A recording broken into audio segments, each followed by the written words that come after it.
प्यारे बच्चों, DMIC online classes में आपका स्वागत है। आप पढ़ रहे हैं class 10th English grammar Hindi to English translation. प्यारे बच्चों, प्रतिदिन डाले जाने वाले वीडियोस को ध्यान से देखा करें, समझा करें और दी जाने वाली एक्सरसाइजेस को हल किया करें। अगले दिन दिए गए उनके हल से मिलान किया करें तथा अपने कार्य में की गई गलतियों में सुधार करें। प्यारे बच्चों, आज हम आपको इंग्लिश ग्रामर ट्रांसलेशन में यूज ऑफ इट के बारे में बताएंगे।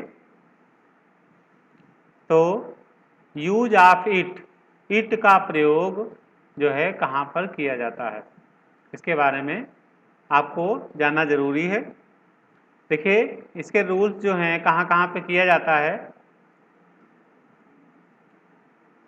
वो है, पहला है कि वेयर नो सब्जेक्ट। पहली बात तो जहाँ पर कोई सब्जेक्ट ना हो।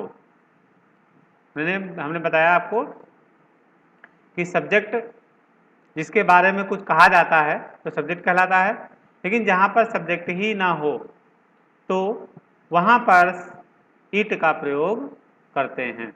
ये इट जो है इट का प्रयोग करते हैं। इट माने वैसे तो यह वाह होता है ना, लेकिन जहाँ पर कोई सब्जेक्ट ना हो वहाँ पर इट का प्रयोग करते हैं। ठीक है। और जैसे कि देखिए लिखा हुआ है, उपन्यास लिखना कठिन है ना। उपन्यास लिखना कठिन है, तो यहाँ पर कोई सब्जेक्ट ही नहीं है। किसके बारे में कहा जा रहा है? किसी के बारे में नहीं कहा जा रहा है ना। तो इसलिए यहाँ पर सब्जेक्ट नहीं है, इसलिए इसमें इट का प्रयोग होगा। दूसरा जो नियम है, टू टेल यानी बताने के लिए। क्या बताने के लिए? टाइम, सीजन यानी मौसम, और मंथ्स महीना और दिन। मौसम, महीना, दिन है ना, समय, ये सब बताने के लिए भी इट का प्रयोग करते हैं। तो दो जगह ही इट का प्रयोग किया जाता है। पहला जहाँ पे सब्जेक्ट ना हो, दूसरा समय यानी टाइम, सीजन, मंथ, डेज, समय, मौसम, महीना और दिन, इनको बताने के लिए इट का प्रयोग करते हैं। अब आइए उदाहरण के द्वारा हम इसके बारे में समझते हैं कि कैसे हम इट का प्रयोग करते हैं।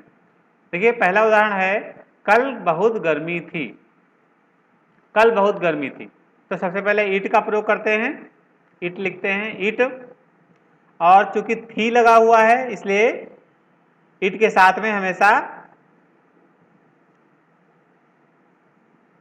इट के साथ में यहां पर वाज लगाएंगे। इट वाज है ना, थी लगा हुआ है, पास्ट टेंस में है, वाज लगाएंगे। इट वाज बहुत गर्मी, तो बहुत गर्मी की very hot. It was very hot. और उसके बाद कल, कल थी तो इसलिए कल की यस्टरडे हो जाएगी। देखिए, यहां पे किसी व्यक्ति वस्तु के बारे में कोई चीज नहीं बताई जा रही है ना, कोई बात नहीं की जा रही, कहा नहीं जा रहा उसके बारे में, इसलिए यहां पर कोई जो है मौसम के बारे में बताया जा रहा है। मौसम के लिए आपका इट का प्रयोग करते हैं। तो it was very hot yesterday है ना, गर्मी के लिए हॉट लिखते हैं। यस्टरडे यानी बीता हुआ कल, वेरी माने बहुत गर्मी, it was very hot yesterday. दूसरा उदाहरण देखते हैं, अब 2 बजे हैं। अब 2 बजे हैं है ना, तो 2 बजे हैं तो लिखेंगे इट इज लगाएंगे, क्योंकि प्रेजेंट में है, ऊपर वाले में पास में था। इट इज 2 बजे के लिए ओ क्लॉक लिखते हैं ना, 2 बजे के लिए ओ क्लॉक लिखते हैं। 2 ओ क्लॉक, 2 ओ कामा लगाएंगे, क्लॉक, इस तरह से। It is 2 o'clock. अब 2, और नाउ, नाउ भी आखिरी में लिख देंगे, अब लगा हुआ है now. It is 2 o'clock now, अब 2 बजे हैं। ठीक है। 2 को आप जो है जैसे लिखा हुआ है अंक में भी लिख सकते हैं, कोई दिक्कत नहीं है। अगला उदाहरण देखते हैं कि उपन्यास लिखना कठिन है। उपन्यास लिखना कठिन है। देखिए इसमें समय मौसम वगैरह को दिया नहीं गया है, लेकिन यहां पर कोई सब्जेक्ट नहीं है। किसके बारे में कहा जा रहा है ऐसा कुछ यहां दर्शा नहीं रहा है। तो ये लिखा हुआ है उपन्यास लिखना कठिन है ना। तो ये बात कही जा रही है, लेकिन किसके बारे में कही जा रही है वो है नहीं यहां पर, इसलिए यहां पे इट का प्रयोग करेंगे। तो क्या लिखेंगे? इट इज, है ना। अब कठिन है, कठिन की अंग्रेजी लिखेंगे। कठिन की अंग्रेजी होती है डिफिकल्ट।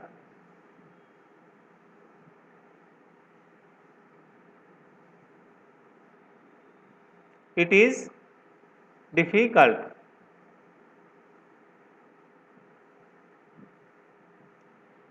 It is difficult.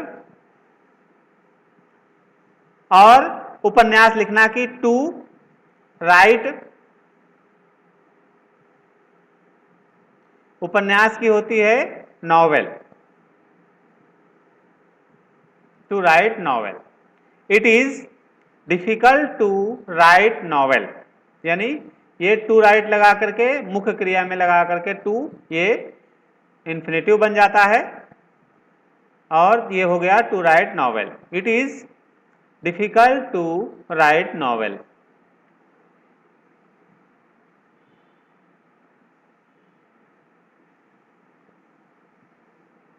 अगला सेंटेंस, अगला उदाहरण है क्या आज वर्षा होगी। क्या आज वर्षा होगी। तो देखिए यहां पे होगी लिखा है तो विल बी शैल बी लगाया जाता है। तो it will be, it will be, it पहले क्यों लगाए हैं? देखिए क्या लगा हुआ है सबसे पहले, इसलिए विल बी जो है पहले लगाएंगे, विल पहले लगाएंगे। Will it be, will it be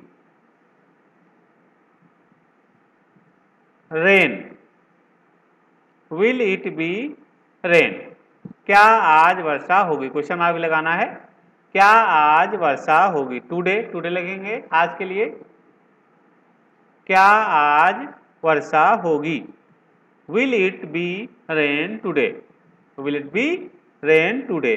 क्या आज वर्षा होगी। या बी नहीं भी लगाएंगे तब भी विल इट रेन, रेन माने वर्षा होना भी होता है, बी नहीं लगाएंगे तब भी कोई बात नहीं है। तो विल इट रेन टुडे, क्या आज वर्षा होगी।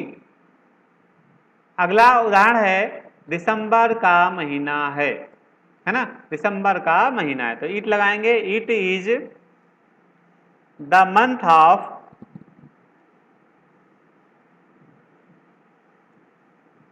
Month of December. It is the month of December, दिसंबर का महीना है। इस तरह से it is the month of December, दिसंबर का महीना है। इस तरह से आपने देखा कि इट के प्रयोग में आपको मौसम में करना है, मौसम की जानकारी देने के लिए, समय की जानकारी देने के लिए, दिन की जानकारी देने के लिए, है ना। और महीनों की जानकारी देने के लिए। और जहां पर सब्जेक्ट नहीं है वहां पर भी इट का प्रयोग करते हैं। ठीक है, तो इसको आशा है कि इसको समझ लिया होगा आपने अच्छी तरह से। और अब आप एक्सरसाइज 2 आपको करना है और करके